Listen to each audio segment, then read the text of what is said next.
Yes. Let's play some Out of the Abyss. So, who feels like doing a recap? Who can actually remember what happened last time?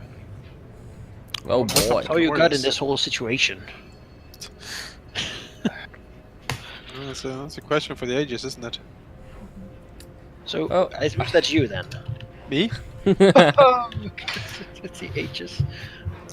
That is Wow. Wow. Wow, that is. Shit. Oh boy, it's gonna be like this, huh? Well. All session. Jonas, you make me feel Yes. young. You know. Oh. Oh my god. It's good I'm not there because I would dunk your head in your cake. That's what I would do. Jonas, at least you can rest easy in the knowledge that in a few more birthdays, it'll all change, except... Malachi, don't put him in a bad mood. I have to deal with this. It's okay. You can cheer him up. Give him a little hug and No, I'm just gonna a drink and some. Well, drink might help. Some. I was some, just gonna might keep punching him. some Turkish pepper or something. Is there a sign? If you want me There to you get go. something? There you go. Turkish pepper. That's how we solve these problems. Yes. All that said, who wants to do the recap? I can do the recap. Well, very well then. Yeah. Alright, well, last time on the Abyss and the outing thereof, we went to a meeting with the king of the City of Blades. A king whose name is Bitter Shadow or Steel Shadow, right? Yes, Steel Shadow. Steel Shadow. King Steel Shadow. We had heard from the benevolent and friendly stone giants that the king was not himself. He had a new mistress and locked himself in his throne room and behaved really weird. So everyone was like, well, there's a lot of demons around. That might be a succubus. But we went anyway because the stone giant was more or less pleading with us. Being like, oh, please do something. You know, I can't. I've tried. But you need to do something. So we went to the meeting. The king was surrounded by all of his guards, and we started talking to him, and he seemed a bit weird and like giddy, I guess. He was like giggling like a schoolgirl, and then like suddenly mist appeared like from behind his throne, and the evil succubus entered in the form of an incredibly beautiful Dwargar woman, who like started kneading the king's shoulder while basically talking, and the king just sat there being like derp and nodding.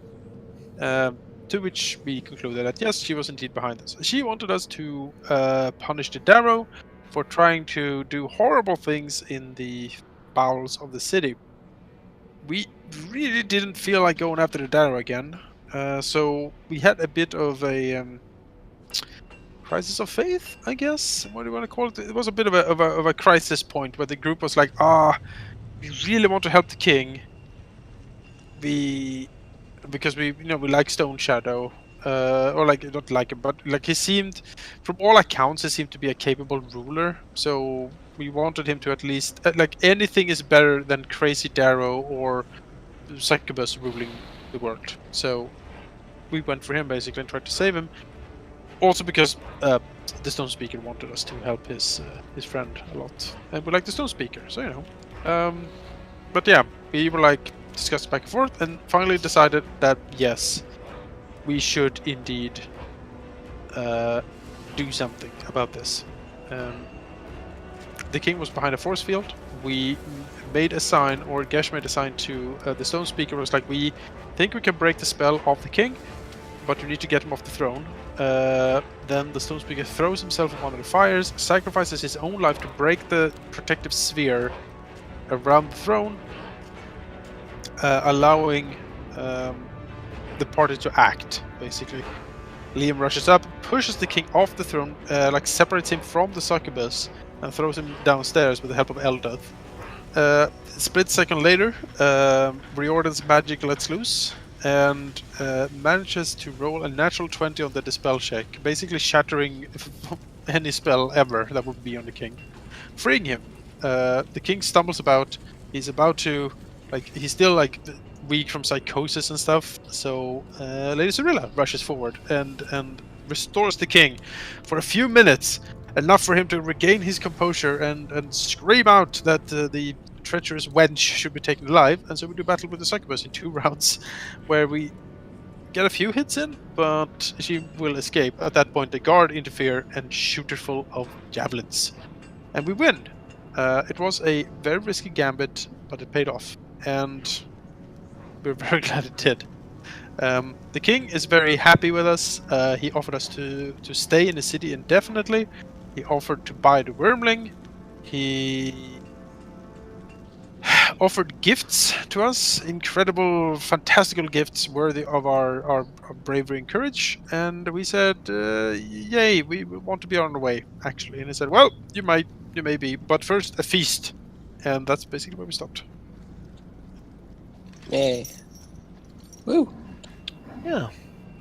So, where a group of people with slightly less luck might have found themselves chained to the walls of a Dwergar dungeon, as a drow they might know came to prod at them and cheer and smile and be very smug about the whole thing. Instead, we have them waking up in a massive dormitory that might generally be used for elite guards. The Deep King doesn't get a lot of guests. It's fine though, a bit soft, if a bit short. And, well, whatever drow there might be, will be skulking about outside, sullenly and angry at the turn of events. There is indeed a feast, and it is going to be quite something. How, like, as you basically have been given time to prepare yourselves for the feast, knowing that it'll have people of the of the noble families and just important people generally from the city and such. Are you doing anything to prepare yourself? I think at this point, Cyrilla and Riordan kind of feel in their own element in this case. They've dealt with nobles before, so operations would be solely between the 2 of them. Maybe just instructing everyone else. Yeah, the proper behavior when you meet nobles and stuff. So. No, your good shirt and no, Yes. you can't burp. Oh, your collar's up. Come on. You all called Gash crazy when he spent money on fine clothing. Yes. Now here we are. We did. It's True, true. Riordan did. Yes. I bought some too. Gash looked at them. I was like, I am prepared, and then it's just so They call leaned me out. bad. Riordan gives him a impressive nod. Prepared. You have subtly been asked if you'd like goose by a servant, because apparently that was the only above the Underdark sort of the sun-scorched lands above. The only food from there that they could fetch in time. There Wow. was geese. That's very Fucking nice. geese. Yeah, here, man. so Oh yeah. Yeah. there will be some geese that have been cooked up. Ooh. That's- And then a bunch of like Underdark foods, like Oh yeah. like pale cave eels, and, Ooh. I'm sure it tastes good. you know, like lamprey Tasty? pudding and stuff like that. Lamprey lot of- pudding? Did you say that? Oh no. A lot of things they get from the Dark Lake. A lot of fishing and such is what they do. They don't eat a lot of mushrooms, though they do get some mushroom bread and such. Their diet is a lot of fish and like lizard creatures. You know, like the wings of bats braised in some mushroom oil, stuff like that. Generally dominated by very sort of tough, stringy meat and sort of earthen tastes. Cyrilla will happily accept geese. Good Yes. God. Fucking Yeah, surface sure. The food. first Oh, food of It is not something the- that they eat often, but in the city there were some geese, and the king has got that will bought them. Sure, killed. It's probably the first King, you're our bro. Yes. I mean, he's really into us. We have done a service to him that, you know, probably was a while since someone did something so well for the king or something so good for the king. To his entire kingdom as well. That's true. It's true. It's only sad you wouldn't give him the wormling. You know? But you know, he'll give you a feast nonetheless. During the feast, there'll be a few basically courses. They will. It's like a big table you'll be set at. There'll be a bunch of big tables. You will have one, the one with the king. Though you won't sit next to him, you'll sort of sit across and spread a little bit out. Generally, you will sit with like other important people intermingled. Mm-hmm. To have people talking to someone they don't know. Mm-hmm. It's also good. Easy for you because you don't have feuds. At least officially, you don't have feuds with anyone else, so you can be seated next to anyone, That's true. and they won't get mad about it. Oh, great. We're happy to help. If you don't want to sit beside that person, I will. I mean, at some point in a Dwargar city like this, you would be like, I can't even throw a party anymore because everyone is, with a Everyone feud fucking with hates anyone. themselves. But Oh, it's gonna be very like much about politics, this whole thing. They have the feast, and then afterwards, usually they would have court. Like the king would sit, and they would come with grievances and discuss like dour things. And they not happy at feast. It's not like there's music and such. It's more like Oh. the sound Oh. of grumbling dwarves eating while Oh, no. in a big empty Hmm. hall. Wow. It's the sound of hissing gas flames. But I mean, their food generally is also very, like, it's heavy food. The taste is generally, so and so, even at the king's court, because it's not food for the joy of eating. It's food to sustain you. It's there so you can live. That's why you eat. Is it also One perhaps thing to? you do take pride in is the Dark Lake Ale, which is Oh. unique to this city and which only Dwargar generally are allowed to taste by the pain of death. Oh, Should you drink it if you're not one of them.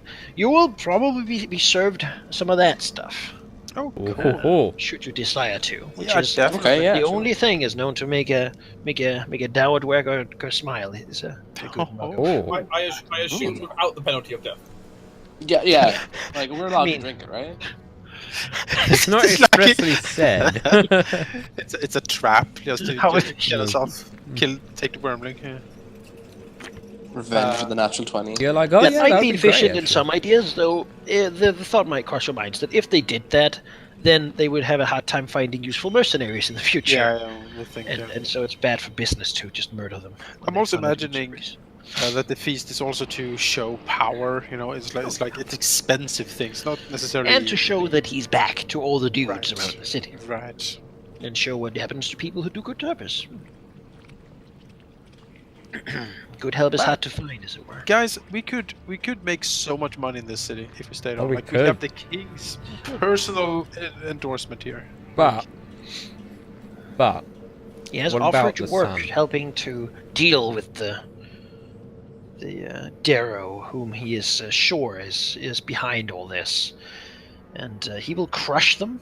And they may once have been slaves, but they will be far. They will think back on that with a smile on their faces. But he's changed how things work here. 'Cause, their independence and their sort of rights and such has only led to bad things. They haven't acted nice. They're still crazy people. And yeah, they can't like trade or own property, but this. Yeah. They're clearly they're behind it. I'm sort of on the king's side on this. I would definitely be like, yeah, not you. I'm not gonna defend these. The first thing he's going to do is try to find and root out the Savant Council and execute a lot of them.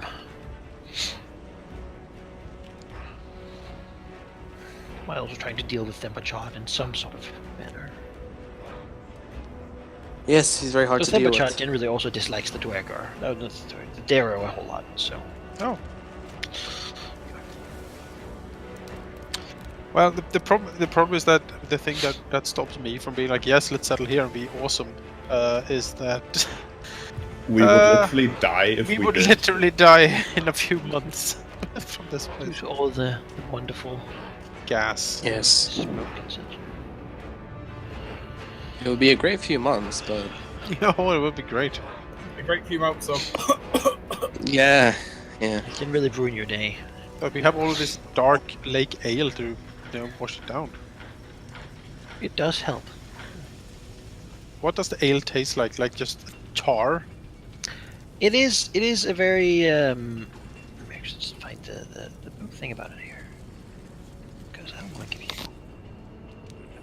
answer. Not something so important. It's fairly essential, to be honest.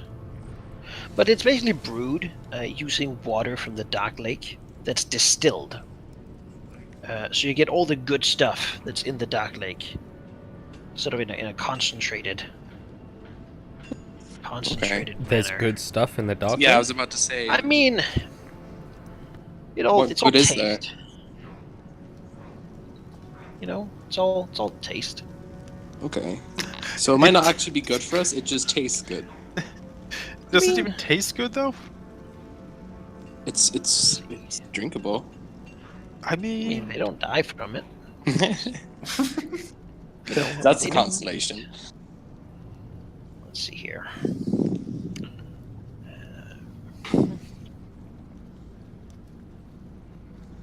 It's made with that and a fermented fungus. And with that, they make ale and a good stout. Okay. It is done by Clan Muscart. It was the only clan allowed to brew the Dark Lake Stout. And They've got the the brewery patent. is also on the pain of death for non-Dwergar to enter. 'Cause, Ooh. they might find out the secrets of how to make it. And then have to die. So, you must die. yeah, it has a very chemical taste. I guess if you think of like a really cheap energy drink, and then Oh. add like alcohol, Oh no. God, a lot of alcohol. you'd be dead. That's No. probably sort of what you get. Every frat party ever. Because what is in the Dark Lake is a lot of fucking chemical shit. Yeah. Well, Bad stuff. It's very sort of a deep dark. Like it's very there's a lot of stuff in it, like almost like grainy stuff in it. So the water itself might be clear, but there's like a lot of, it's dark because of all Girls? the little particles. Can they call that the good bits? Just Yeah. keep that in mind. It's like a smoothie, right? oh, a dark lake That's not smoothie. quite. But, Dark Lake smoothie.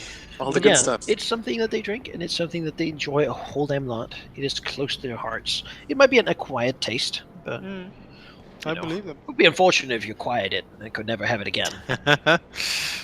True, Into the true. abyss for ale. Yes. Yeah. Let's just go completely mad. Into the ale, the new drunk follow-up to Out of the Abyss, where we play as the Dwergar. Exiled. We must go back. That's the only way. They took that from me too. Oh boy. Okay, well, Yeah. yeah, Liam doesn't really have any nice clothes. He has the wine splint mail, and that's sort of, what he Well, has. the Dwarves are probably all going to wear armor because the normal people in the city wear armor as their part of their everyday clothes is armor. Right. We're gonna give it a Basically, polish. Dwargar has it on like all the time, fishing, sort of going about selling stuff. Like it's just Again, not going to derail this any further, but it certainly says something of the town. If a normal fisher has an armor on, it's like, I'm gonna battle some fish today to get. It's in the Underdark, and there's a lot of people that will make you slaves and eat you and stuff, and it's just how things are done here. They also wear generally like heavy picks and such on their back or by their side. Weapons and armor is expected for citizens because in times of danger, again, every citizen, no matter age or gender or what they do, is in the militia. To take this city, you will have to kill every single person in it, effectively. Best Hence, defense. it's a very not attractive thing to do, because who the hell, what would you even win? There's nothing to gain, really. Loot, perhaps? A bunch of armor. Poor farmer. Probably a bit battered. All of them attack can the also city turn to get invisible and turn large, so... And even if you kill all of them, you still have this intricate gas works that you need to somehow maintain. Who knows, Otherwise they it might blow the explodes. whole thing up if you get too close. Exactly. It is certainly indeed the city of blades, because everybody has one. I know. And they're always there, watching you, listening. Everyone could be an informer, normal people, or informers upon their spouses and everything. Very Orwellian. Really knows what you're doing. That said, you'll be basically informed that the feast will begin soon enough, and basically you can sort of sonder to the place and go there and do things. The time for the Dwergar to arrive is generally pretty precise. They all work pretty much straight up to the thing, and then they go and they eat, and then they have their thing afterwards. It's not an overly drawn out thing as you might see in like an elven court where things just take so long. And a big feast might be over multiple weeks of just like, oh, we eat and then we go and drink wine while listening to the poets and stuff like that. None of that here. They eat, and then they deal with their business, and then they go and do more of their work. They are a stoic people who take a great joy in effectiveness and efficiency and getting work done and seeing the city function like a well-oiled machine. Hence why they don't like the Darrow too much, because they're basically the opposite. Taking joy in chaos and crazy things. Yeah. You'll sort of be spread around. You'll see that, assuming you go to the feast, there's no one's forcing you. Oh yeah, no, definitely. Okay. For sure. You can sort of take your places. There's no assigned seating, though it will be expected for you to sort of spread around. Do you?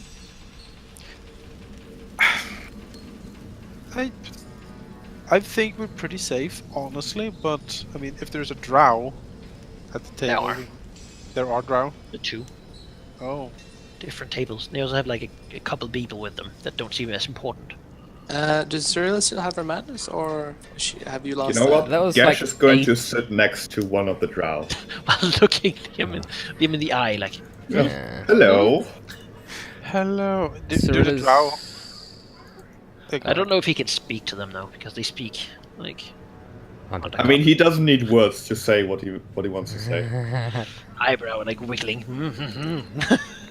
I don't think Cyrilla has the madness anymore, because it was only 80 hours, and I think we've had Okay. quite a number of days now. I think you'd still have it. Yeah?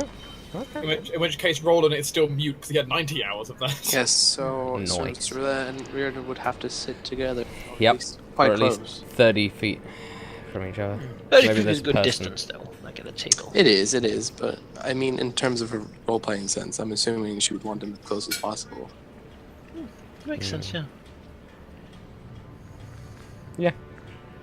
So Gesh is sitting with the drow, like over here. Who is there any Sure. faction or some such the rest of you would? Do the drow? Oh, excuse me. Do the drow have insignia on them that we would recognize as like these are the drow? I mean, you can see that they're drow. As Yes. for if they're like specific drow, they do have insignia and such. You could try to roll some sort of check to see if you can recognize. Sure. Yeah, it's just remember like, oh, were these? Did we see this insignia when we were captured in the prison Okay. and such? So what even check would that be? Perception? It's more of a remembrance, isn't it? Then Depends. I mean, I suppose. I mean, if it's none of it's not House Mesrim, which was the one that was keeping you. Right. Okay. None of them is that one. That's what I wanted to know. Yeah. But you know, maybe. As Gesh comes over, there are two drow basically. They don't sit next to each other at all. One of them gives him like a mischievous smile and sort of a nod before looking at the other group, who looks at him with like narrowed eyes and angry scowls. Well, let's sit next to the angry skulls then. I'm Okay, sure the other drow will okay. enjoy that. Sure. Go over there. Sure. Yeah. Why not? I mean, what's the worst that can happen here? What's the worst that can happen? A Although lot. Gash will have to watch out for poisons, I suppose, but that's fine. They're pretty good at that, I'm told. Yeah.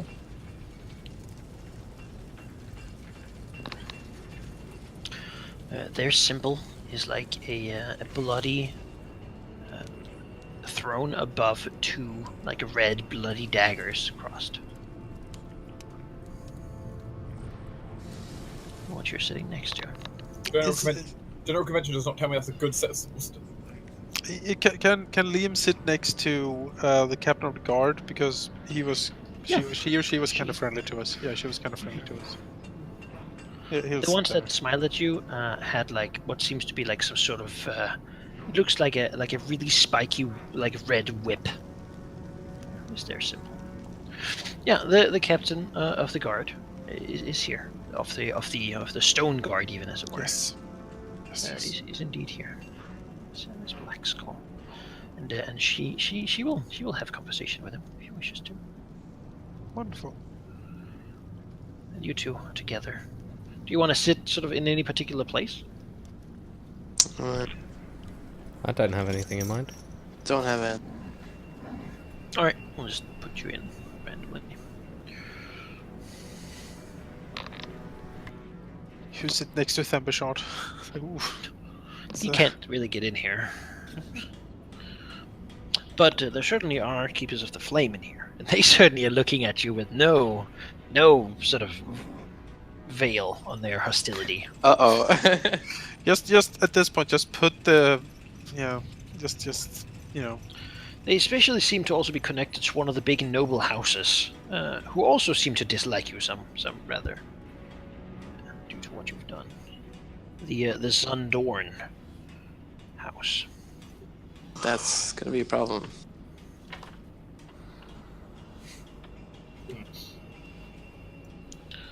It's all Ron's fault. The first meals will begin to be served and such. The drow next to Gesh basically are speaking in their strange language together. They're leaned closer. They also use weird hand signals that he doesn't necessarily understand. That is true. They do Although, look and like check out the rest of the party as well from their position. I mean, Gash can read everything. Would that include reading gestures? No. No. That's not what that means. I think That's... doesn't it say any written? Yes. Anything written? Read or writing. Okay, that's pretty clear. They're not writing with their hands. But if they pass next secret to- messages in plain sight. Next to Liam, though, as you go to the she will look at look at Gesh and the drow, frowning, and ask Liam why he's sitting with them. That is a weird choice. to sit with the stone guard. No, like why Gesh is sitting with the drow. Oh. Liam will look over and say he doesn't know. And basically, like, I don't know. Gesh's mind is complicated. Some looks over. I am actually not sure. What can you tell me about those drow, actually? Well, she will say that they are emissaries of House Bairn, who have or Bainra, maybe. Anyway, but they are here on a diplomatic mission, and they are strong allies of the Mesrims who hunt you. They are likely here to push their agenda for the king after this meeting. He nods and says that he thanks for the information, and he's pretty sure that Gesh has no fucking idea about this. And he's just trying to be mischievous, and then like send him a look over, being like, "What are you doing? Get the fuck out of there!" See judging looks from Liam and the coupled Dwerkar. Well, Gash can answer with more than just gestures, as Liam is close enough. Gash will basically tell him he enjoys being so close to potential hunters of theirs in this environment. It's very on the nose what Gash is doing here, like sitting right next to them, being like, "Hey, I'm right here. You know? You could arrest me, or could you? Could you? They certainly seem to inspect him quite thoroughly, checking him out, his equipment, whatever he has with him, and doing the same for your companions. Well, Liam will send back that these are indeed drow allied with the ones that are hunting us, and perhaps sitting with the friendly drow is a better idea. You know, when you mention that they are in fact allied to the ones hunting us, Gesh's smile gets a bit bigger, and he answers, No, I think I'm sitting at the perfect place. Liam will roll his eyes and go back and sip on the dark lake ale, he supposes. You know, keep your friends close, but your enemies closer. They're very close right now. Very close. They could stab you. They could. And I honestly, I don't think Rid would even want to help you at this point. You've gotten into this mess yourself. Gesh is banking on the fact that if they did, they would die as well, and so they won't. Most likely. Putting the ball into their court, as it were. As if it is at any point in ours. Yeah. She will also note to Liam that the other house here is Fane Tlabar, which is a rival house Mistrin, who have gained a lot on the failure of this Mistrin enterprise, and have probably no interest in seeing you captured. Okay. Then... Well, they wouldn't want to directly help you.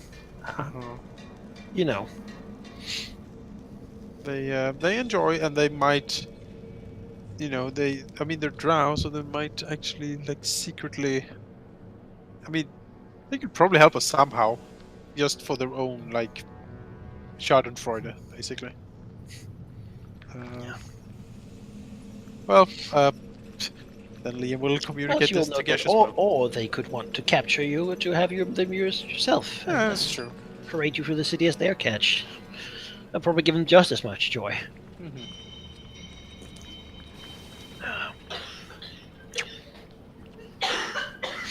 Yeah. The king, however, as food is brought in on trays, they sort of spot you and make sure that there's some like roast goose by each of you. It has been prepared pretty basically. Like there's some like that has been like has some mushrooms drizzled on it, been baked, some that has been roasted.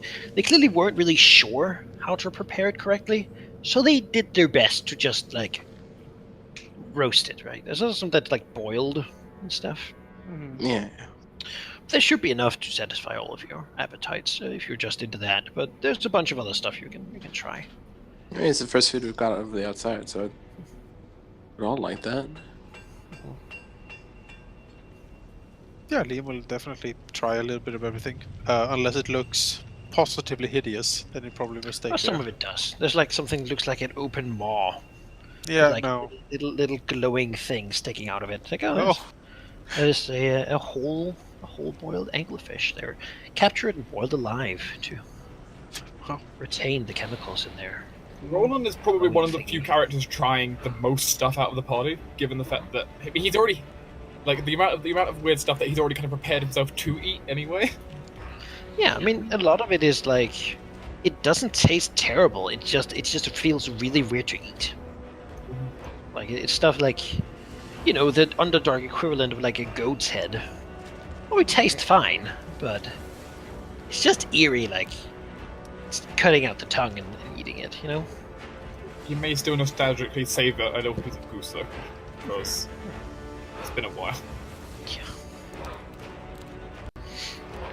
Yeah. Freaking elves. Oh, it's been a while since I had any goose. And Liam's like, I've never seen a goose in my life, you know? The elves just miss like leaves and apples. I mean, because they don't have any real greens down here. I mean, in fairness, I meant it more. It's been a while since I've had any sort of food at all, but... Oh, I see.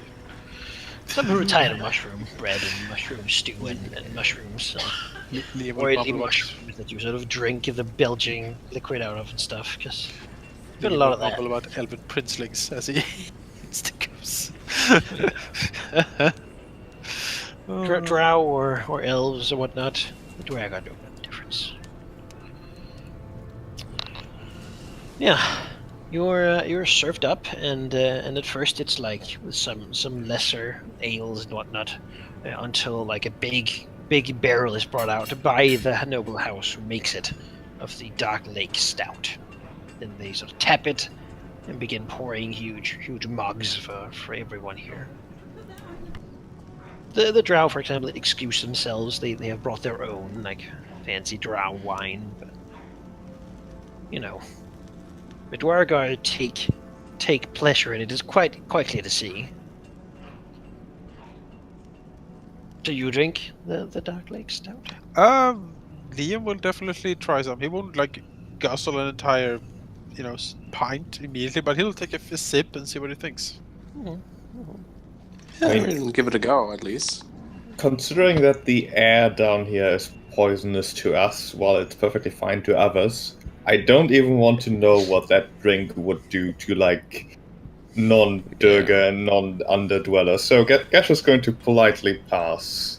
Roland is also going to pass. They give them some pleasure that you don't drink their precious. Good. Okay. Yeah. King No, might that's- say good that's for you, fine. but most of them don't actually like you because you're outsiders. As said, Roland is also going to pass. He's not interested in Yeah. trying Alright. this. He's been almost every single time we've made a check. He's been coughing up stuff, so he's not too interested. Yeah, the coffee cuffed up kind of looks like this, but maybe that's ruining the appetite a little bit.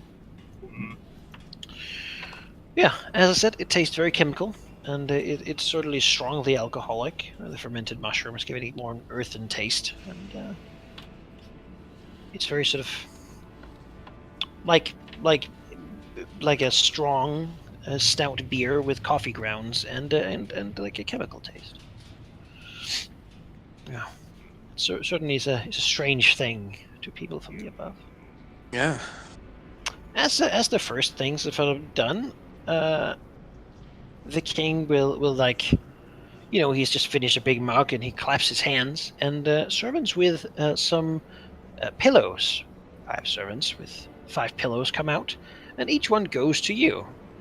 Upon the pillow, you see a nicely sized gemstone of various types, some bigger than others and some finer and smaller.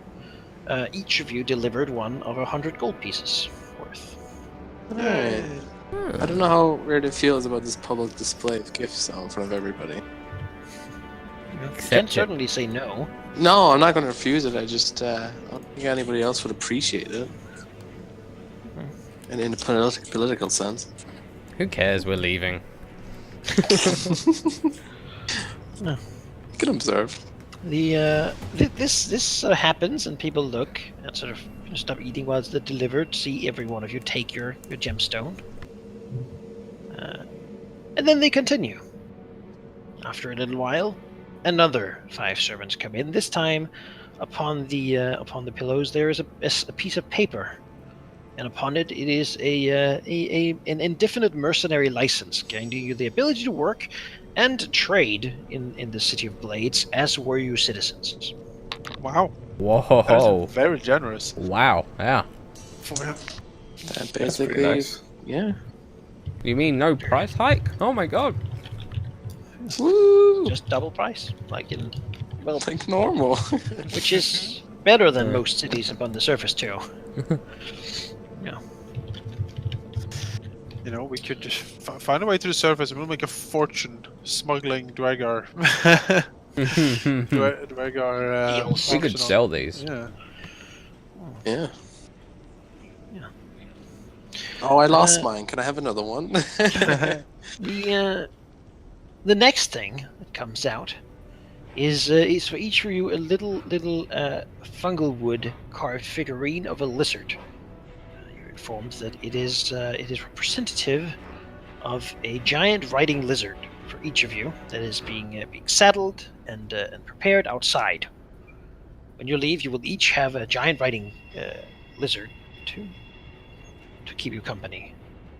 Alright. Oh. Yay. These are the ones that seem to understand somewhat none like dwarven words. Dwarven and undercommon generally is what they speak. Yeah, but you know. Well, they probably also speak telepathy, so okay. Well, I mean, it's more like they're told words that you can use to make them go into. They don't actually speak it. They just have been trained in those languages. Beyond that, you're brought each like a traveling bag upon the end of the thing, like a little gift bag. In it, there is a healing potion, and basically like doggy-bagged food of the Underdark, worth 20 rations for each of you. Each of us, wow. Healing potion and 20 rations for each of you. That's awesome.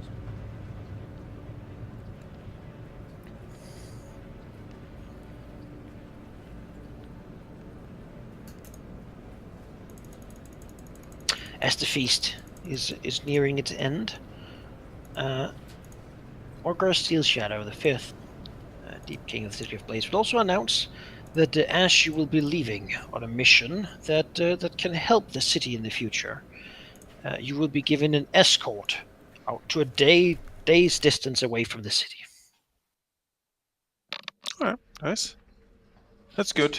So we don't have a like drow ambush. Beyond that, you'll say the city is not yet open for common travelers, and so for some time, whoever is in here will stay.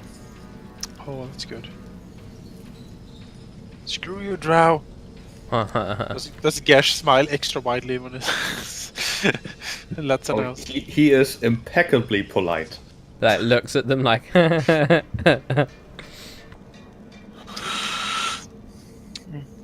And when they offer him the mug of Dark Lake Stout with narrow drow eyes, he doesn't drink it. They put it in front of him. No. No thanks.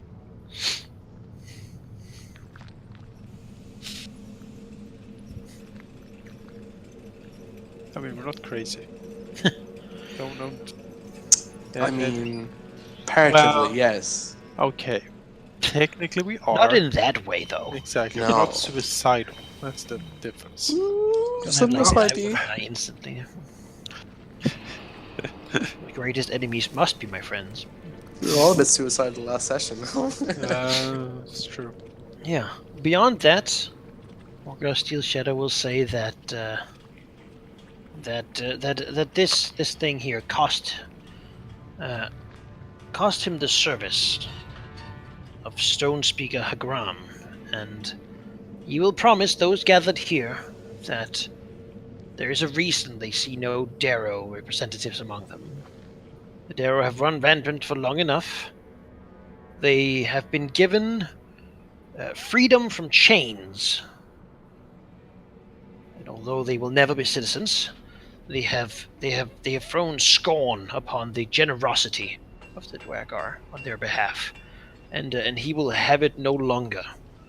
They have tried to cripple him with illness, and they have cost the life of the Stone Speaker. And as he's sure the Stone Speaker would have wanted, they will all suffer for their treachery.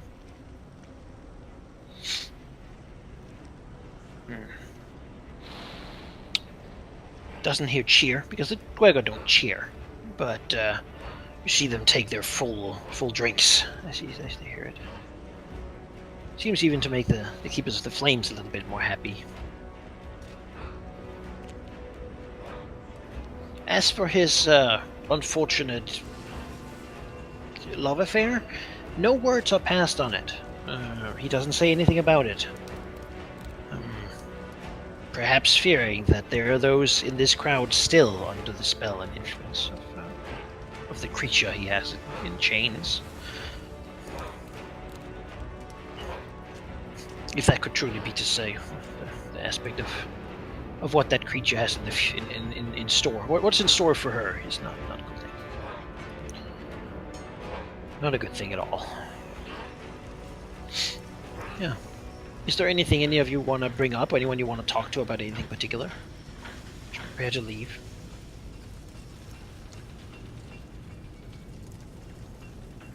take that as a no. I can't think of any. I'm Well, still there's one, mute. but no. It's more of the question to ask, not the person to ask. Yeah, there's a bunch of people here. I mean, we are certainly leaving, so Liam is most anxious to get out. He will speak to the captain of the Stone Guard because seems fine, but It's good to have mercenaries who know how to do work, Came, you were told the stakes, you did your job, and look at you now. Can't tell her the City of Blades doesn't work. Or that their way of doing things doesn't produce success. no. I mean, Liam will not argue at this point with her. Should he return, she can find a use for him. All right. There will always be those who try to escape from the networks of informants and such, those who try to hide things from the government. Mhm. Hunting down such dissidents is always important. All right. He will keep her generous offer. Currently, in mind. she's working to capture some smugglers of gemstones that are forbidden to be sold outside the city. What kind of gemstones? She'll say that they're little black gemstones, very good at holding spells. They are used in the defense of the city as common guards can have them enchanted, and spells can be cast from them Oh, I before see. burning them up. They're a weapon, and as such, they will not be sold to others. Though both Drow and other denizens of the Underdark are eager to get their hands on them. Hmm. Some of the business you found has been that they have been sold and such. Right. Yeah. Sadly, you'll be leaving. Just imagine the prices you could have if you stayed here for. Liam understands the air is a bit difficult to breathe for him. He will say that even though he's of strong constitution, he's pretty sure he would make it. Some of his companions might not, and he, it's a bit sentimental perhaps, but he's rather fond of him. She doesn't get that, but sure. No, I silly surface things. Yeah, well, he can't help it. No, doesn't know Hashtag any silly better. surface things. Well, he's a half orc, and she knows that they're not also always special. So he's known a couple. Yeah. Most of them have been hung before the week was out. She leads a fast-paced life. From the Stone Guard. Maybe she can regale Liam with tales of how she became in such a lofty position. Well, by her unending devotion and proof that she used to be married and such, but her spouse, because they needed a wealth and such to sustain themselves, chose to engage in some unfortunate behavior, hiding it from the government, and so she was his informer and reported upon him. Oh. Which was proof of loyalty. Later she found out, of course, that he had sort of been forced to do it as a test of her loyalty, because she was up for promotion. Oh, I see. But she's glad he passed. Oh, that's great.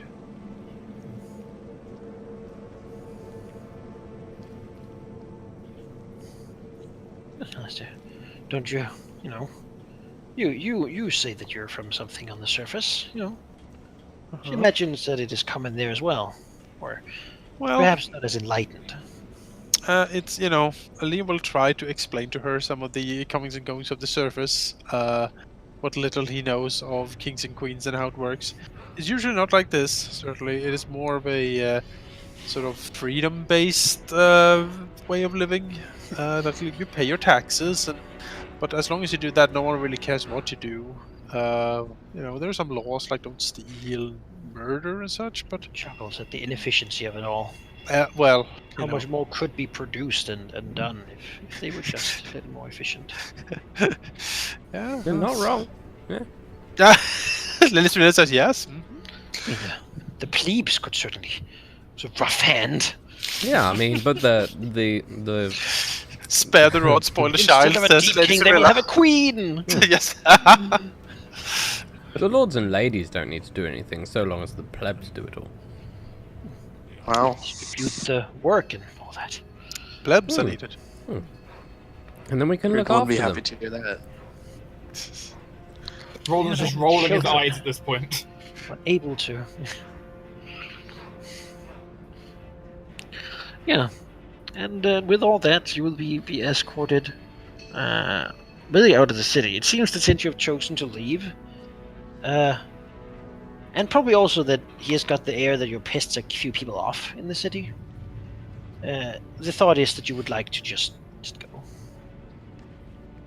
With that in mind, you basically will have Stone Guard like following you. Yep. Visible? Yeah. Alright.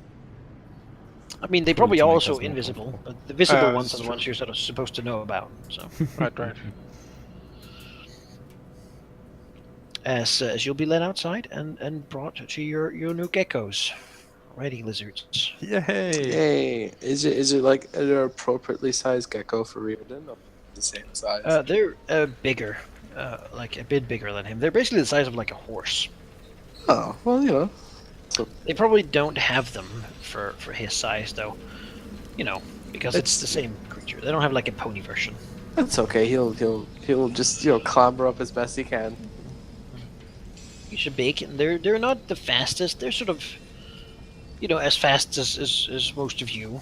The elves could probably run faster than them, the lizards. But the specific thing about them is that they have scales and they can sort of traverse spiky or sharp edges and such, and they're also very good climbers. So people down here use them so they don't have to like climb cliff faces themselves. With them, you can effectively not travel faster, but you can take some shortcuts and such. And of course, not have to carry as much crap yourselves. They are not the smartest of creatures, which makes them sort of nice and docile mounts. They generally don't really fight much, and if left to their own devices, they will go and like eat some cave flies or something. They just sort of hang around. They don't really think about running away. They've been very domesticated.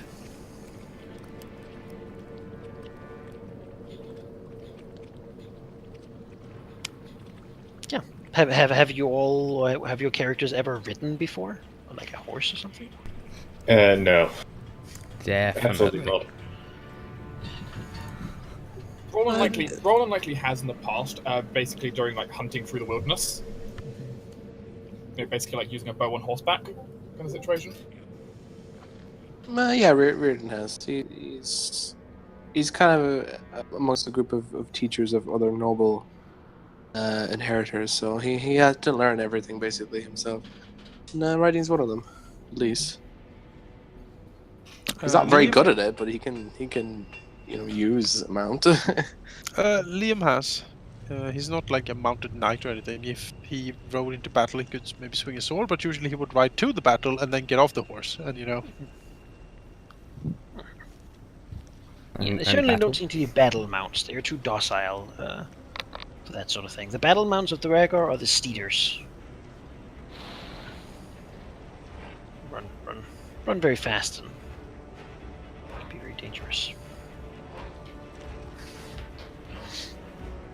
No, you don't get those because they're their own things. One of the clans has monopoly on steeders, so the cavalry. Do the lizards have any form of defense? Can they like spit acid or something?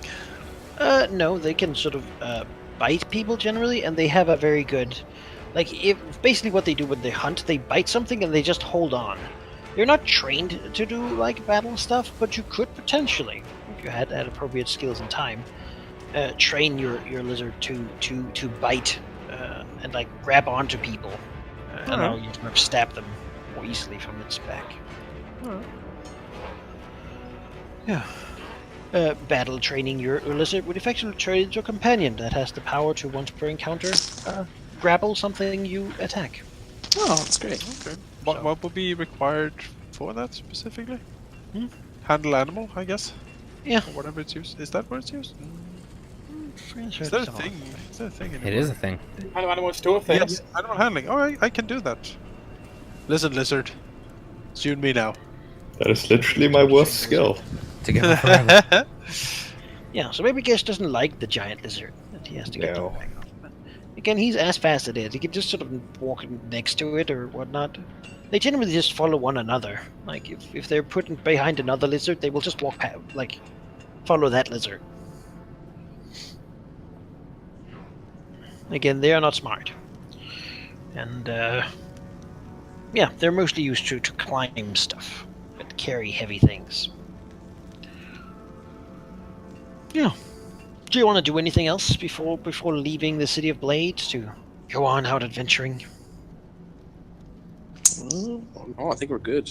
Big, Good to wonderful get out of city, here. still full of adventure. Can't really think of anything. I mean, if we do anything, we're gonna be in some sort of trouble. Hmm. Maybe Right. best to just clean slate it and get the hell out of here. I suppose you go. Or Yeah. to the gate. There's usually like the rigorous sort of papers please like way of getting inside. It's not for you. Also, you're leaving, so it's much easier. You have 10 stone guard with you. Dour and not talking. They don't like you much, but they will go with you out a day before returning. Safe to say, though, that the day's travel there is, it's probably pretty clear that these stone guard are here to protect you from people following you. Because this one day away from the city is generally well patrolled, and so, like, safe from whatever things that are there. Did we lose sheep?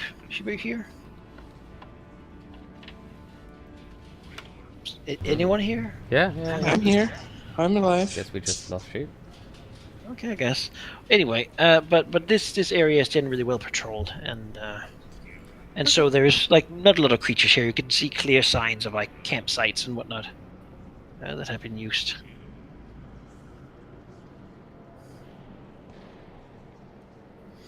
Yeah. How do you feel? And sheep is gone, I suppose. He's just awkwardly sit and try to ride his gecko.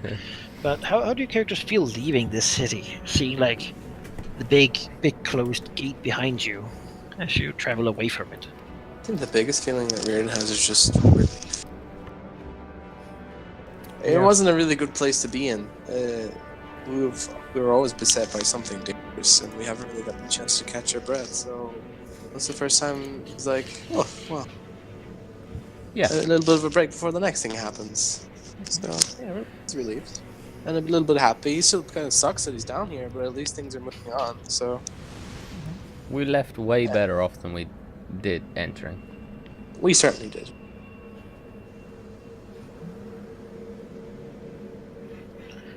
Yeah. So that's basically your pretty good sort of mood. Yeah. Pretty happy. Yeah. That night cycle, basically. That the leader of the Dragon have been following. Who haven't really talked to you much at all. Will basically look to you and see whoever is close or responding to his, look. As he will look down the forked paths going ahead. Mm-hmm. And tell you that the path you need to take if you want to go around the trade road to the fungal caverns, the paths through which there's growth everywhere, where the myconids live. If you want to go that way, you'll have to pass very close to the labyrinth, which is the hunting grounds of large packs of gnolls and other creatures. They seek prey that they can sacrifice, and believe that when they catch something of sufficient size or strength, it will bring their demon god closer to reality. Yeah. It is a terrible place, and dark things have been happening there. Scouts have disappeared, and so he wants you to be careful going there. We appreciate his. We'll pass right along it, but don't enter it. If you enter it, you will very easily know, basically, and he will show you which paths are safe, at least from entering into the labyrinth, and say that you should follow that until you get to an area that is very overgrown. In that place, you should begin traveling downwards slightly, downward angle, and that should bring you into Myconid territory. They don't have that mapped out, or they don't know much about it, but it's reputed that in there you'll be able to find the Myconid peoples. Follow the spores. I'm sure, like, Rumpadump probably has an idea once he'll get there. Yeah, if He'll you be can like, get me fungal paths, he can show you. Yeah, Guess just needs not to drive us into the labyrinth on his endless search for this library of his. You'll be fine. He will say that the labyrinth is a way further down into the deep depths of where the Dwargod don't go. So to go there would be mad. I mean, Gesh hasn't looked at the shard that he's gotten from the stone speaker yet, because he's still sort of blind for at least half a day still. So he doesn't know if he has to go down there. Well, So he can't really tell. Basically, the bottom of the labyrinth is to the Underdark. What the Underdark is to the surface. Right. It's the deep dark. Can Roland steal the gem from Gesh so he never looks in it and realizes we need to go down there? Oh, Gesh is keeping a very close eye on that. Or, I guess, finger munches, since Gesh can't do that. It is a place where only Gesh can find it. I mean, you only have one set of eyes at the moment. It's the best time. It's the only time he can see without madness. Yeah, regardless.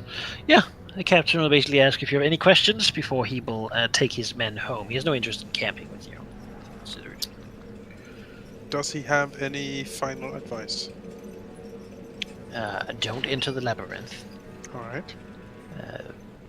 I feel like we should. Don't. You just don't fucking go there. Alright, no. Just that you stop your foolish idea of going to the surface and simply, learn to live as mercenaries and outsiders down here. He like grabs hold of your shoulders. Don't go to the labyrinth. You're following the edge of it. Don't enter it because there are bad things in there. And recently, those bad things have been coming out a little bit, and that only means more bad stuff. If you get caught, you will most likely be sacrificed to whatever terrible gods these creatures worship. I mean, Reardon almost got sacrificed, so yeah, he doesn't want that to actually happen. Don't do that. 2 times charm, right? They're sending out hunting parties, and well, again, he would like to go home, so. Yeah. Oh, you can go ahead. And his people are pretty tough, but they don't want to, other patrols bigger than theirs have died. Or disappeared. Oh, we'll let him go. So, while we say our farewells to the fair captain, Liam will signal Rumpadump and Stool, or that he maybe you should talk a little bit with them, because it seems to Liam that we're going into what is pretty much their domain at this point. But he says basically it's like, so we're going into a territory that, as I understand it, ostensibly your people live in, control perhaps even. Still will say that yes, we live this way, though not in the labyrinth certainly, but further on, the guard said that we would find a place that is deep and full of growth and fungi, and that is where we live. Rumpadump will say, we do not control it as much as we maintain it. The great life there, the mushroom. So seems to try to find the words. He's generally a pretty silent type. Says, there is a being, a fungal being there. All mushrooms in those caverns are part of him. All are connected to him, and he perceives through all of them. He's very wise. We live with him, and guard him, and nurture him.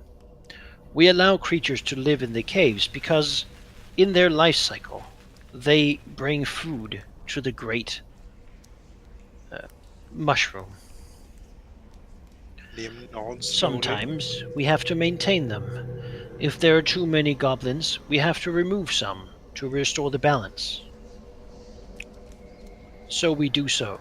However, we do not cull every population, for they are all necessary and part of the needed cycle. We control it when it needs to be controlled.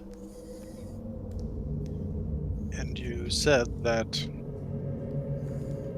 So, if I understand this correctly, is that the place is still dangerous. There are beasts and beings living in that could attack us. Yes. And this. However, once we get to the fungal paths, he knows the way. Or he will know the way. And you spoke before of this dark influence, this taint that has spread. He looks to Stool as if he wants to like shelter him from those talks. Oops, sorry. But Sort of only a stops. He's hopping baby. up and down. Baby mushroom. And he Talking says, code. I'm sure it'll be nothing to worry about. We will see when we get there. And then does he wink conspiratorially at me? I mean, Or like wave a stump or whatever he does? jitters ever so slightly, like shakes a little bit. He's too awkward for that to know. Puff of spores. He says, Basidia will help explain. Okay.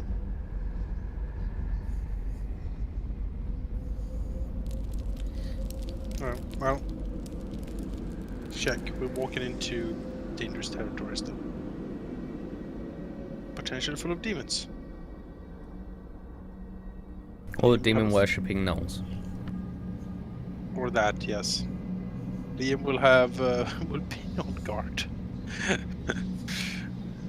Have your it's demon not a worshipping relaxing gnoll time in the come to Underdark. something? Yeah, well, it was kind of relaxing a little bit there for a second, but Well, then you left.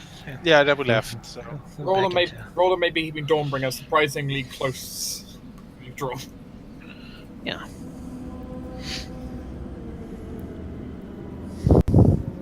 Yeah. The guard will say that your path to the fungal paths will likely take you about 6 days. So, Okay. from there, he has no idea how long it takes to actually get to the grove and such. Because the Dwaga don't go there. Because why the hell would they? It's like a terrible place, full of spores and fungi and shallow water and such. alright, well, I think we thank him for the escort and Well, he'll say he only doing what he was ordered to do. nevertheless. Thanks, not a word that they have a translation for in his language. Compliment him on a job well done then, perhaps. Fucking accept the thank you, goddammit. He just chooses to let you go with your weird surface of ways. He believes it's best for the city that you just... Just leave. Mm. You're all weird, inferior races anyway. Well, Ho ho! Bitch, I will laugh as you die from old age as I live on. Sure. but while she claps her hands like, plebs, more wine! Yeah, exactly. Oh!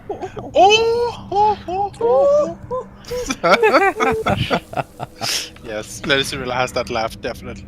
Yeah. So, you basically just begin going deeper and deeper in. Oh boy. The nature of the place right now is very, very sort of dry and barren. There is a bad feeling though as you walk, as if as if you have eyes sort of staring at you from behind you and around you constantly. And there's all these strange little sounds, all seeming to come from sort of your left-hand side as you walk down these paths. As if things from your left are bad. Didn't you say that we took the right-hand road and the left-hand road was where the trade route was? No, the opposite. Opposite. Damn it! We're already lost. On the right-hand side, you got the There's lake, giants here. and you're taking the left-hand side to bypass that area, basically. Mm. Because it'll take you outside drow outposts and angry fire giants, which is a big deal. Do not enter the labyrinth. If you see something that looks like a labyrinth, do not enter, alright? Yep. Gesh has already gone into it. It's like, damn it. As you go, basically, you begin to see that there's some, like, the ways here are pretty broad, actually, and also pretty well flattened, clearly manufactured. And as you sort of pass and such, Eldith will run her hands over some of the marks, and note just sort of offhandedly that these are certainly dug by Dwargar or dwarven hands. Let's move in further. And indeed, as you begin to look around, like, the paths that lead towards, or slightly down and into, indeed what seems to signify the labyrinth is that they are cut out and appear to be, well, what was told us you simply as the labyrinth appears to be a massive sort of mining complex. You So they see dug just too deep. did they? tunnels and tunnels and tunnels and stairs and big like pulley systems and such, all eerily silent and almost, well, you see they walk past like a big opening where there's like a hole with like a pulley system, and you can almost hear like a whispering come from down there. No. Some wind, probably. No. Yeah, Gesh is probably win, but we already should go and check. Lean over. There. If you want to think of something, think of like Moria or the Yeah. Rings as you look in there. With all the weird sort of, you look at a path and it's like your vision zooms in, like, you know, just focusing on it, and before you sort of get someone grabs your shoulder as you've taken several steps in its direction, you know, Oh god. things like that. Why do dwarves always have to dig? You know, like this. They dug too deep. Yes. Well, she will They disturbed run her something. hand over an edge and say that it appears that there are that this is something she hasn't seen, but in Gauntlgrim it was shown to her some, because one of the reasons that place exists. These appears to have been the kind of rock where you would find adamantine or mithril. Ooh. So Mithril. it is.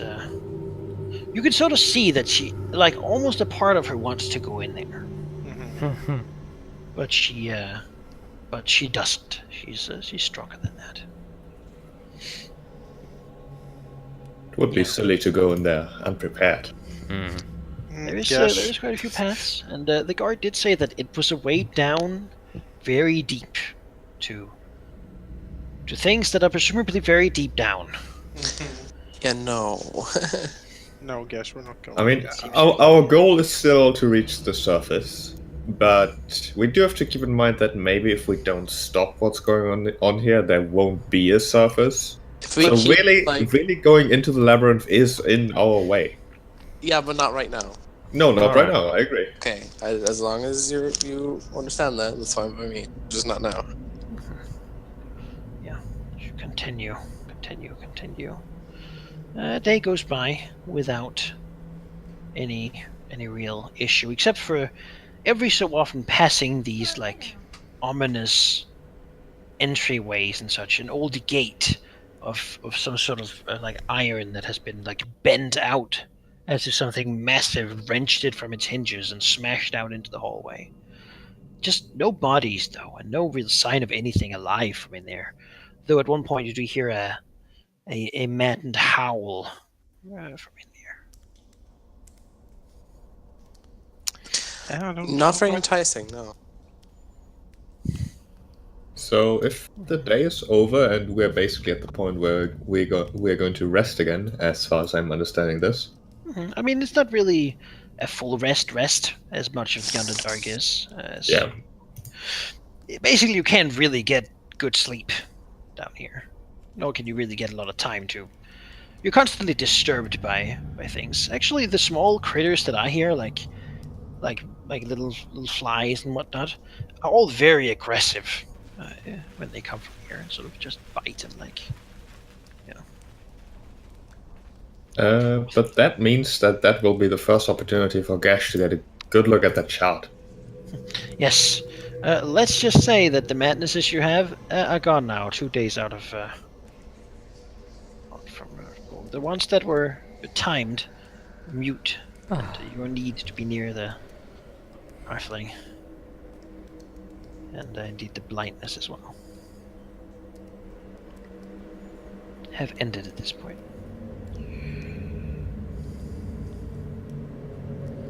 Yeah, so he wants to look at the shard. It appears to be like if you had a marble pillar and you just like hit it with like a chisel and like a piece broke off. That is what it looks like.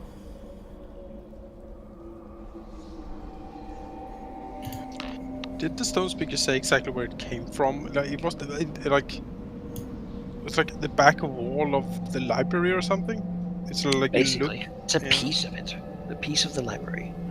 Didn't tell you the story of it or anything like that, but he said it was a physical piece of what Gesh is looking for. So the question is then, how can that piece be used to find the actual thing? Surely that must be possible, right? Well, holding it, it certainly feels like it is inherently magical, though. Not much like a magic item. More like it's sort of more than that, if you will. Holding it. It's as you sort of look into it and turn it slightly. It has like a deep, like a pale white color, like quartz or something. You know, it's like very frosted with all these little fractions in it. And as you turn it and such, you could almost see glints of stuff, perhaps out of whatever hole it was cut from.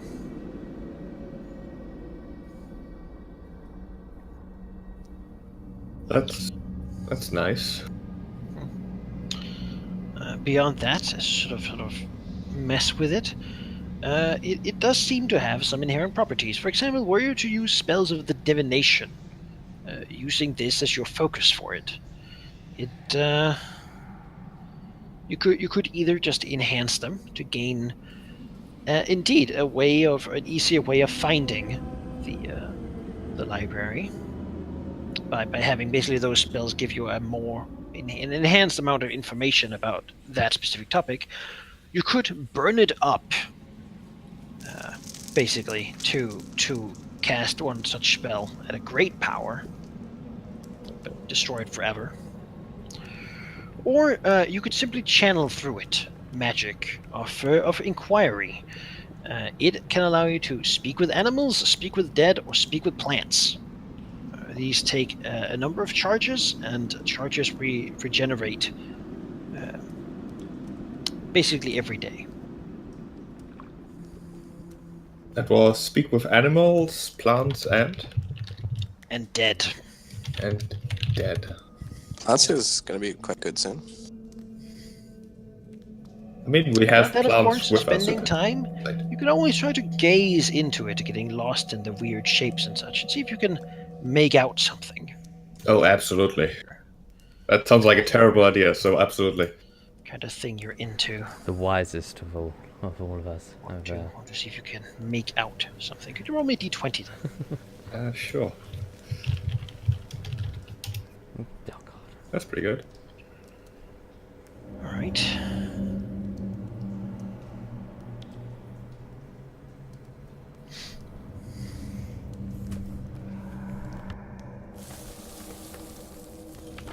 Yeah.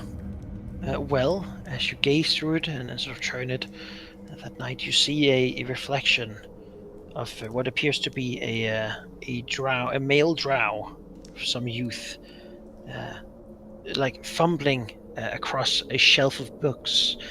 Around his face, he has like a band of cloth bound, and from where his eyes should be, it appears that the cloth is stained red.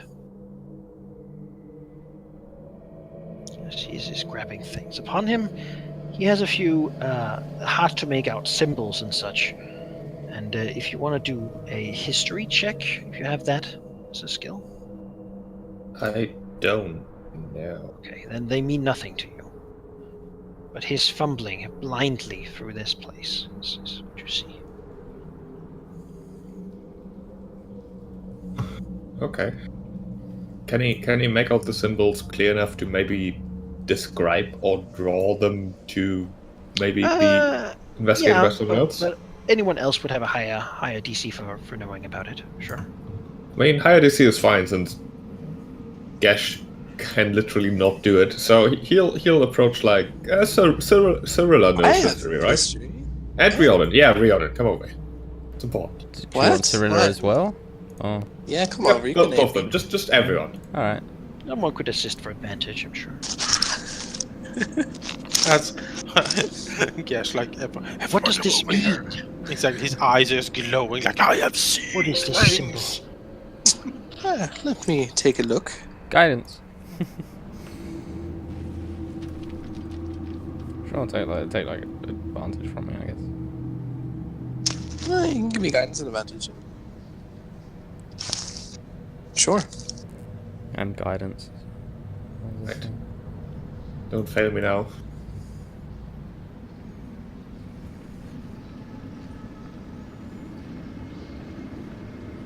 Let's see it. Jonas is doing it. Oh, Whatever. that problem is it? Jordan has to do anything, has to. Yeah. Takes him a minute. Plus a Okay. D4, Jonas. Yeah. Jonas This is slash enough Valky. already. Yeah, you will recognize the symbols, somewhat crudely, as from Gesh's drawing, as symbols of the Drow House of Oblodra. And you will know that it was wiped out many years ago. Okay. Wiped out Destroyed. by what? That symbol knowledge doesn't really tell you, but yeah, they were all wiped out. Well, since he knows what the symbol is from, does he know of that itself? I mean, it's basically like an ancient tale of a prodigal son of the house that was betrayed by his siblings and thrown out. Only years later, he came back and brought upon them horrible vengeance with unimaginable cruelty and skill at horror. It is a tale perhaps to frighten that should you scorn a drow, you should always kill them and make sure they die, because they will find, like, they are crafty and cruel people and will find ways to hurt you. The story makes us reinforce that drow will betray anyone, even their own family, and two, that, well, if their family betrayed them, they will kill them in horrible ways. Yeah, Riven's So the definitely exact gonna ways tell are us left up to the imagination of the reader. Oh, we can believe that. There's a selection of tales of horrible drow things on the surface. None of good drow, really. It's not really a thing. People talk Well, about. there is one, right? Well, I mean, you know, Mm-hmm. it's not much talked about. No. Well, he's still alive. Sort of unrealistic, some would say. That's a Grumpkins and Snarks. Yeah, basically. It was said that when they threw him out to make sure that the young prodigal son could do nothing, they cut out his eyes.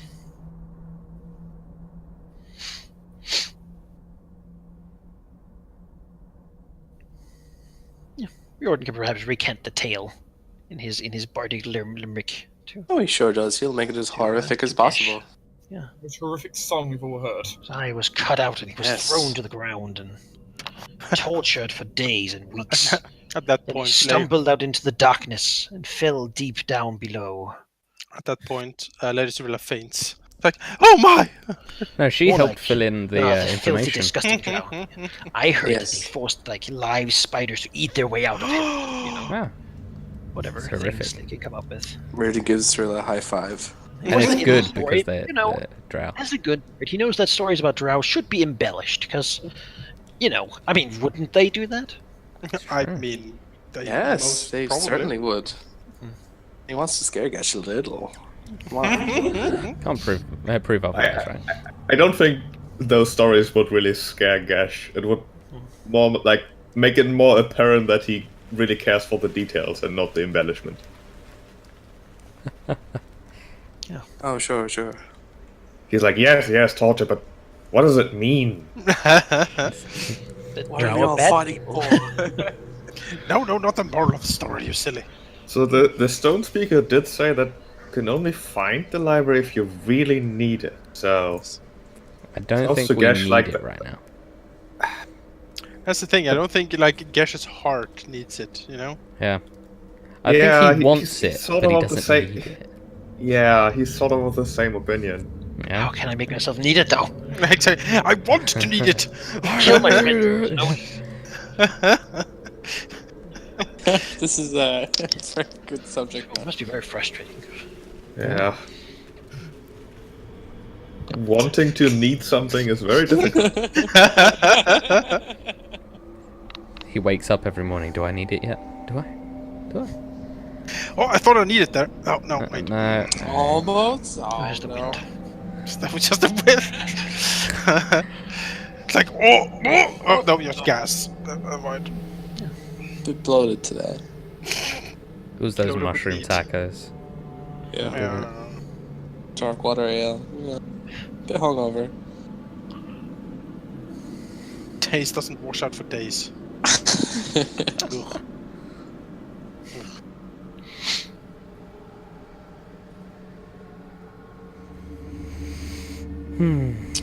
Yeah. So, not too much info from the shard, sadly. not purely just, yeah. Again, he glimpsed it simply. He simply looked through it and like saw basically the reflection of the wall of whatever was in there. Whatever was going on right now.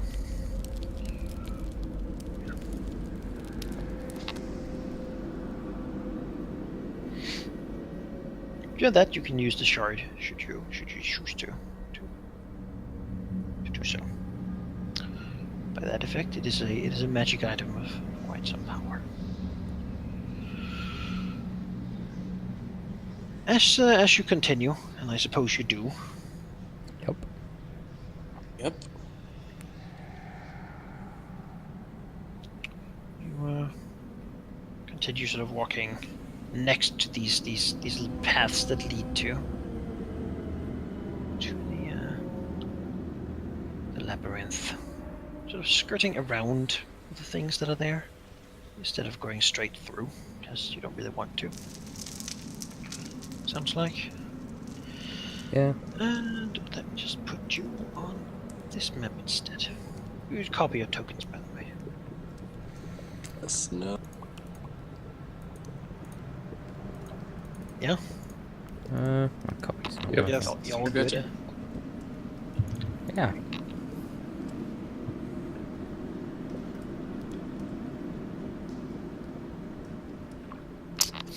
Oh no, I only see darkness.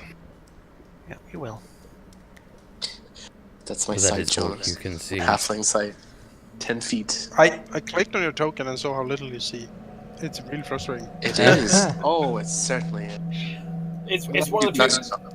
Yeah, my original You idea can was put yourself down. one of my ideas of playing a halfling was like, Whoa. okay, I'm thankful I didn't.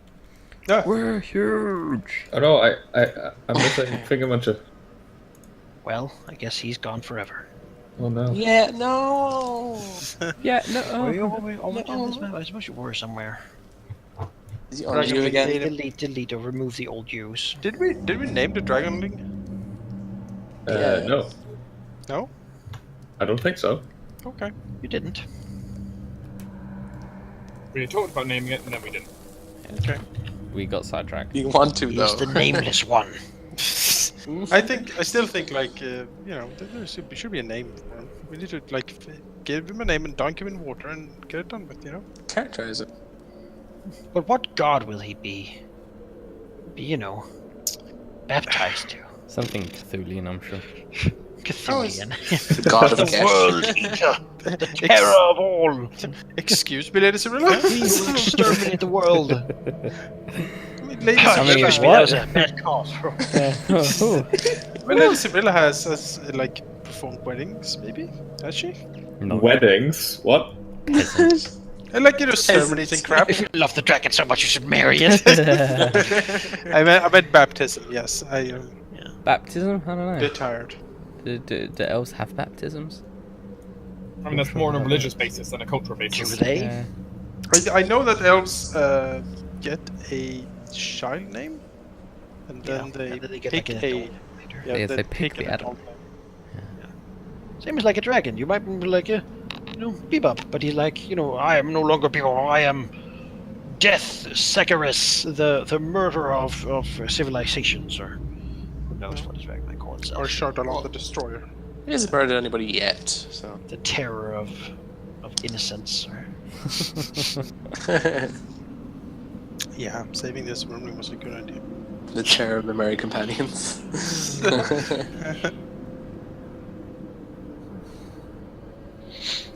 Well, I'm guessing we're going north. Maybe.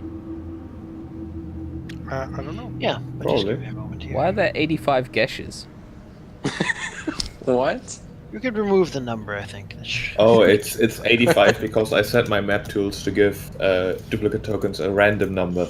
Oh, okay. Fancy. Just like 85 Gesh Geshes in a 85. tower. We go around a corner and there's just all We are the legion. Geshes. Uh-oh. We are the labyrinth. Yeah. Yeah. Okay, As you walk basically through these paths, you begin to hear from your left-hand side, basically from the labyrinth, like strange howls and sort of circling, gurgling sounds, and just like what seems to be humanoid screams that are incredibly loud and full of just an unknowable terror. Uh-huh. As if there are people just somewhere through the rocks. As you touch the rock, you can almost feel them vibrate slightly with the maddened sounds and howls coming from that direction. Yeah, okay. And you've sort of been walking with this, and it just continues, like the screams of someone being flayed alive, and the just terrible sounds. As you begin to listen to it, maybe some of it begins to actually stay with you. I think wisdom Reardon would be saves. humming. Yeah, please, a song, Yes. something, please. Reardon, like, I don't think Reardon would just let this Throw, continue. if you will. Sorry? Each of you would do a wisdom saving throw. It's better than charisma. It's my besterest saving throw. Not bad. Okay. Well, not my besterest. Why didn't you roll for me first, wait. Jonas? No, it is my besterest. 16.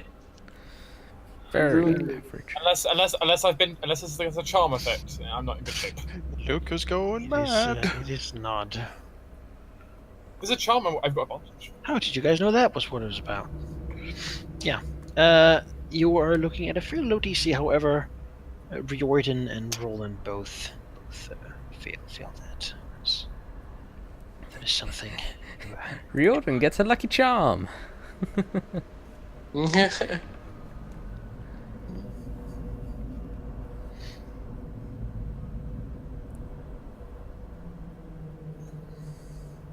So, what it seems like is that Riordan also failed by 5 or more. So, we'll have you roll on a special table. First, Roland, could you roll me an indefinite madness?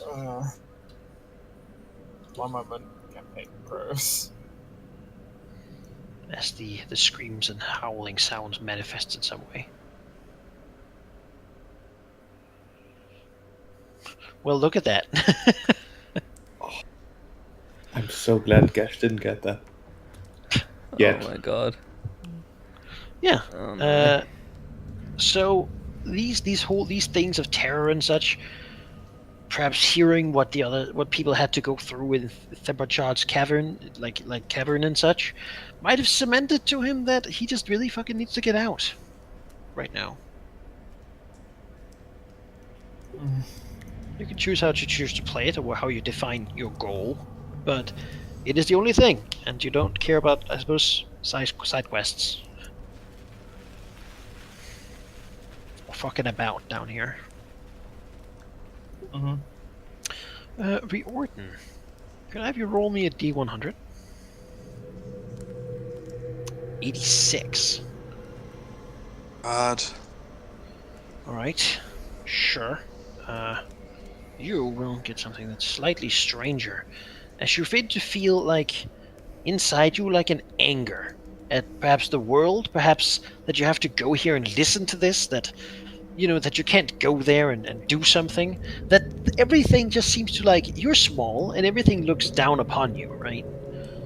It's happened before and people don't take you as seriously and such, and it just, for some reason, now it just begins to bubble up, and there's only one way to solve this issue. Oh my god. Oh, that's grim. Oh, I have a Perhaps bit it of libido also- in me now. You begin to understand why an old friend acted as he did. Great. It all makes sense, guys.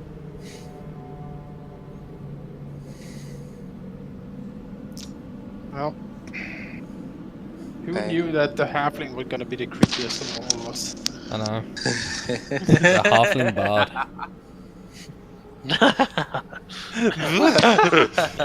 Turn warlock and trophy keeper. He turns around like, who said that? Like raising up his dagger. Some. Yeah. That sucks. Well. As you can continue north, listening to these mad howls and sounds. Oh my, there's two. Names. Help? Why is there two of them? What's the other one? How do you even have that? What is... Oh, the other one is The on other one's an the object. Mitosis. I can't select. Oh, there. I don't know why. Let's delete that one. Mm. How did you do that? I have no idea. You became an object. You've been objectified. Oh well. Yeah, Liam's with his sword out. He doesn't like this place. He doesn't like that his friendly halfling friend now looks at everyone with a bad glee in his eye. Perhaps more anger or rage. That's certainly what fueled this thing. Piss and everything. Perhaps a bit like a rabies-infected dog, Great. Thing. Why are you looking at me like that? Like, nothing. Problem. Problem. Yeah, as you split the party, Yeah. efficiently, you hear basically from walk through the caves a crashing, breaking, splitting sound, and I think now you'll go into initiative. So. I can't move without finger muncher. As a crazed. Not well, anyways. Don't move now. And use initiative. Bad Gish. As a weird chittering sound is heard, and I need my campaign macros. That's why I can't find it. And something seems to be fleeing through the wall and towards you. Okay. From whatever is going on in those other caverns.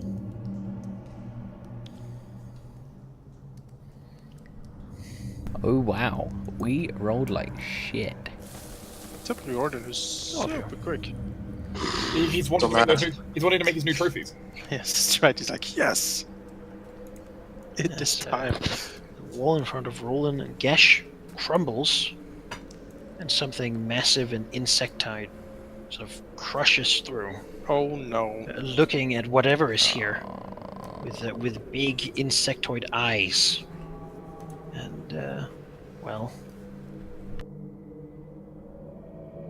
we'll see what that does to you. Riordan, Alright, well, at the start of your turn, yes. when you are close to this thing, its massive eyes focus and seem to just, as you glance to them, scatter every light and just make your head swim. Okay. You will need to do a charisma saving throw. It's my best one. Oh, yes. Well, then you are confused. Angry and confused. Basically, not exactly as confused, but on a failed saving throw, you can't take reactions until the start of your next turn. Roll a d8. On a 1 to 4, you do nothing. On a 5 to 6, you take no action, but move in a random direction. On a 7 to 8, you make one melee attack against a random creature. Or you do nothing if no creature is within your reach. So I'm not. Unless surprised, you will have time to avert your eyes. To avoid the saving throw at the start of your turn, if you do so, you can't see the creature. Meaning, there's this case, the Umber Hulk. You can, if after the first turn, basically look away, blind yourself to it, but not have to do the saving throw. Okay. It appears big, has giant claws and mandibles, and seems very interested in, bringing those to all of you. Yeah, so you do nothing, I suppose. Mesmerized by its mad eyes. Angry and confused. Roland, you do a charisma save. Do I have to? Yes, you're pretty surprised, I'd say. Unless you have a rogue thing that says you can't be surprised. I do not believe so, so...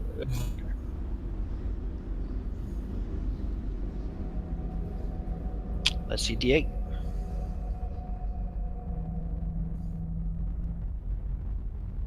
You do nothing. Wonderful. Well, given that the two of you are here, it will start by trying to attack Roland.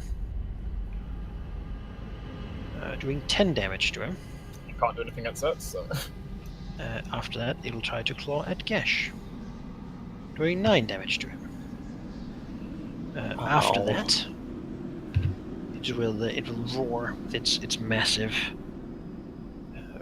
sort of mouth, and just get these people out of the way by trying to bite Roland with its mandibles. And miss.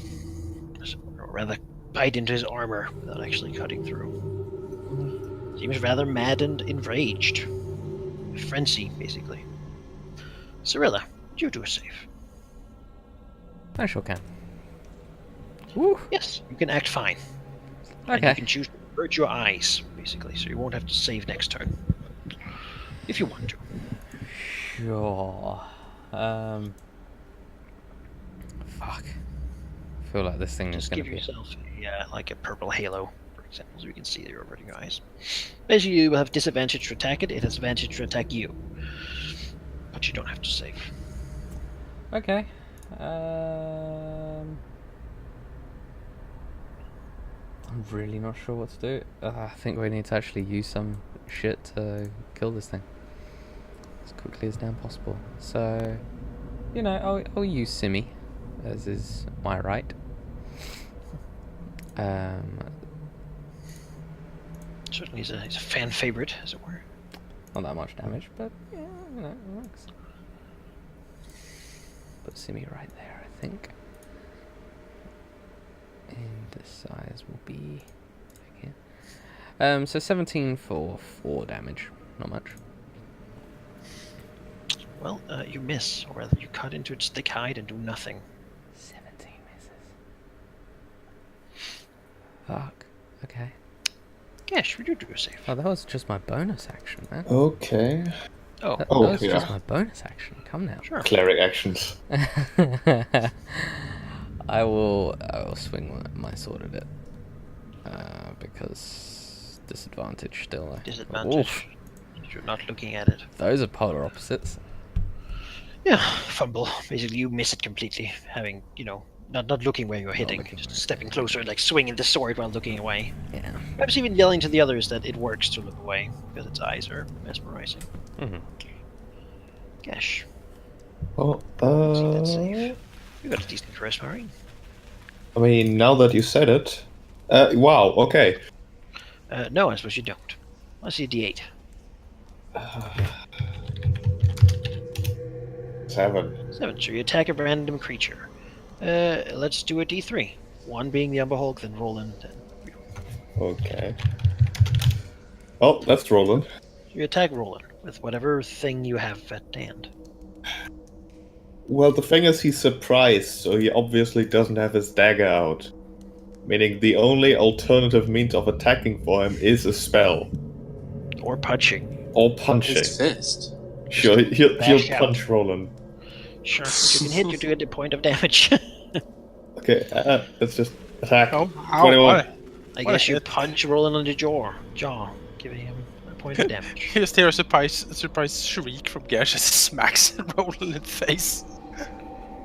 Roland's trust of Gash has gone down by 1 step. By Could it 1 go point any of lower? damage. Liam, will you do your save? Oh yeah, I'm really good at this. Yeah, you can join me in this is Nat not 20. our save. No. 11? Could you do a D8 then? Sure. 6. 6. So you move in a random direction, your movement. Roll a D8, 1 is up, or straight north. 5, that is 1, 2, 3, 4, 5. So actually towards it. Yay! Down to... Yay! Hi. He's like, oh, yes. Oh, Alright. Jordan, you're no longer surprised. Do you wish to avert your eyes? If I do, how does that work in terms of spells that It don't will have it? advantage against you. You will have disadvantage against it. But for like spells that just have a DC, how does that? Yes. Well, effectively, 11. if it says Yep, it can yep. target a creature you can see, then you can't target it. But if it's like that can hear you or something, then you're fine. I have a good charisma save. I'm gonna chance it this turn. Okay.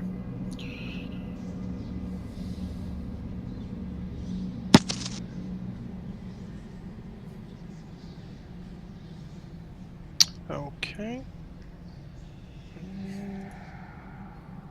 Let's see it. Yay. Make it. So you're fine.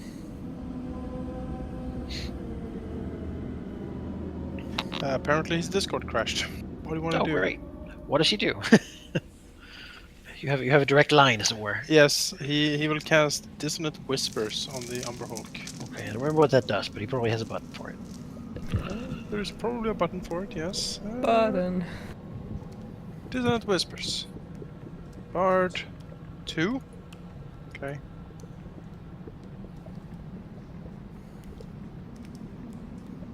Look at that. Let's do a wisdom saving throw. Yeah. How's your Wisdom Hulk? It's not fantastic. I'll be honest. Mm-hmm.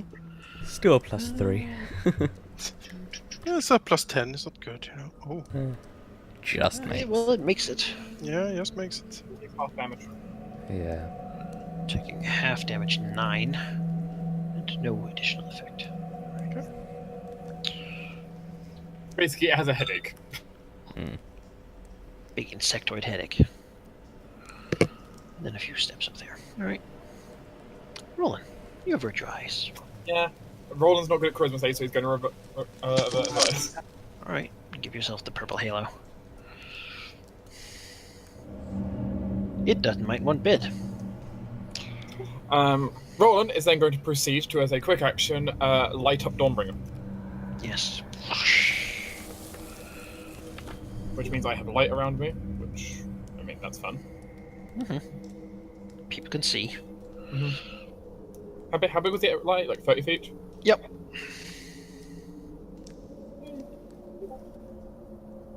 Oh, we can. I'll figure out the light thing later. Yeah. Roland, then. This is definitely not the best situation in the world, but he's going to try attacking it. You know, he can try. Sure.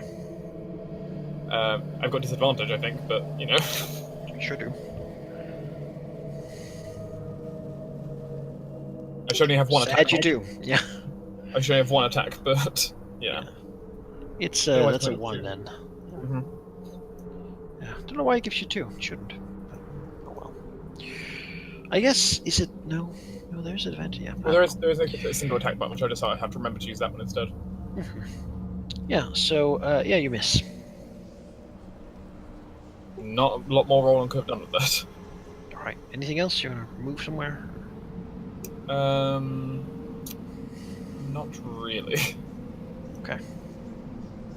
Well, there are 2 people there's advantage against, so it'll start by smacking Roland about.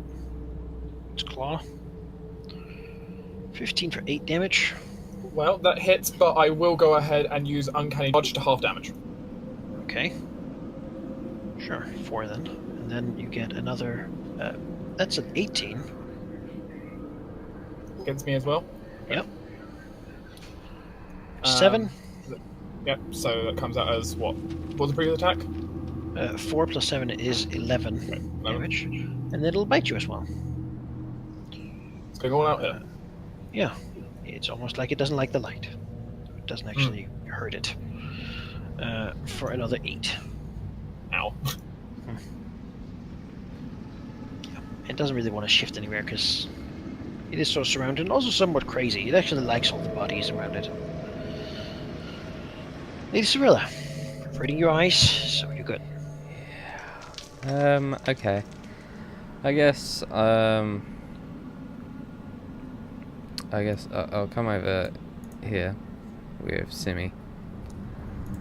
And I think I will use a Cure Wounds. What do I want to use this actually? Oh, spell. Okay, I'll use it at 2nd level. I think on What do you? Roland for 15. And then as my bonus action, Simi will move a little bit. And,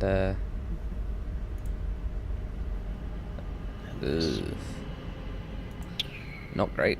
That damage. That's it? That's it. Right. Gosh.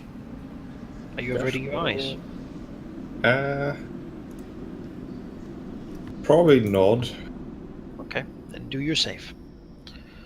Because then Finger Muncher can actually do things as well, and it feels cheesy to just say, oh, by familiar, I'm immune to blind forever. Which isn't entirely true. Charisma save, right? Yep. Okay, Make it. good. So, bonus action, hex on it, hexing its strength, sapping its strength, hopefully. And then send an action to blast it. For 20 and 23. 20 and 23 both hit. Okay, then it takes 22 and an additional 5 necrotic damage for a total of 27. Ow.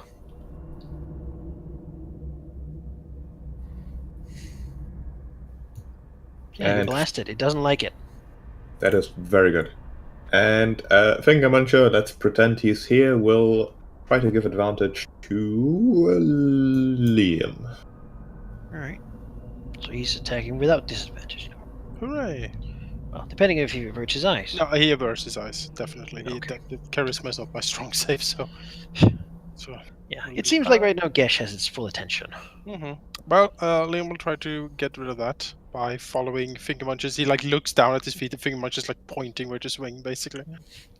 And he will attack with Fang. Wow! That is a crit. No, it's a. No, you it's don't have a- advantage, you just no, have that's right. normal. Yep. So You're it hitting the is. 22 though. Yep, that is 15 damage. Cut. 17 misses. Yeah. Okey-doke. 17 misses. Tough bastard. It's like you guys. Well, why thank you. Anything else? No. I believe Liam is fine. And here I am with my 11 AC. Riordan? Yeah, we're just gonna Nice just look at him version. again. See what his save does this time. Let's go crazy. Yes, I've had worse. That's a 1, so he can use lucky and reroll. Oh There yeah. should be a macro there. No, reroll the 1. Yeah. Reroll the 1? Is that the halfling thing? Oh, Is that what that does? So yeah, so 7 instead of the 1, so that would be 13. 13. But that probably Uh, doesn't. 13 is not enough, no. So if you roll a d8 Yep. and do nothing.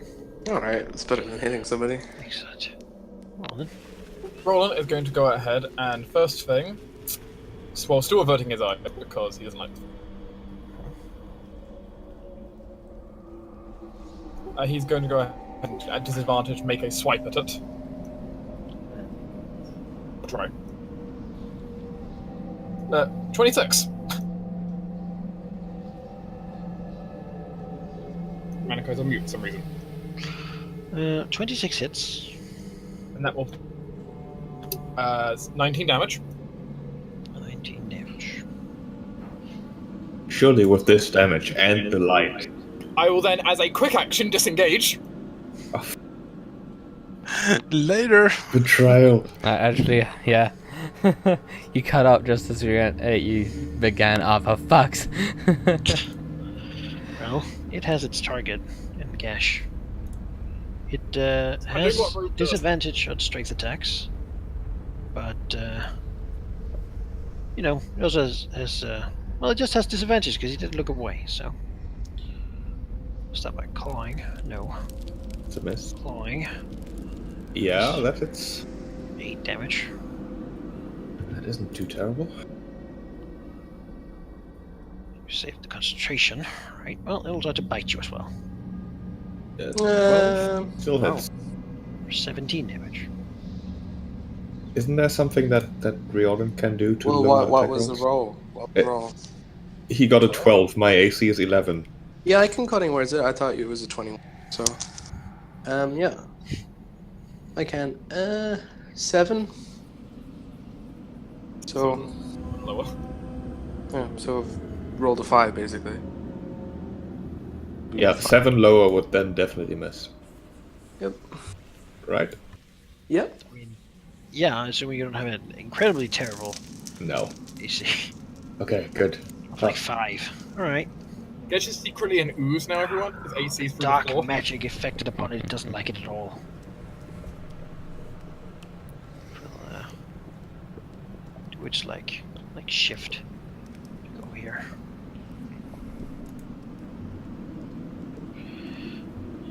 Cirilla. Okay, I'm going to use my standard action for my preserve life, which I think I'm going to give Gesh. I think. How much would he need? Christ, I'm trying to mental 17. I think he needs. So I guess he can have 17. And Roland can have a little bit more because I plan on topping him off later. So how much is Roland? Would Roland be getting if anything? 12, I Eight. think. 8.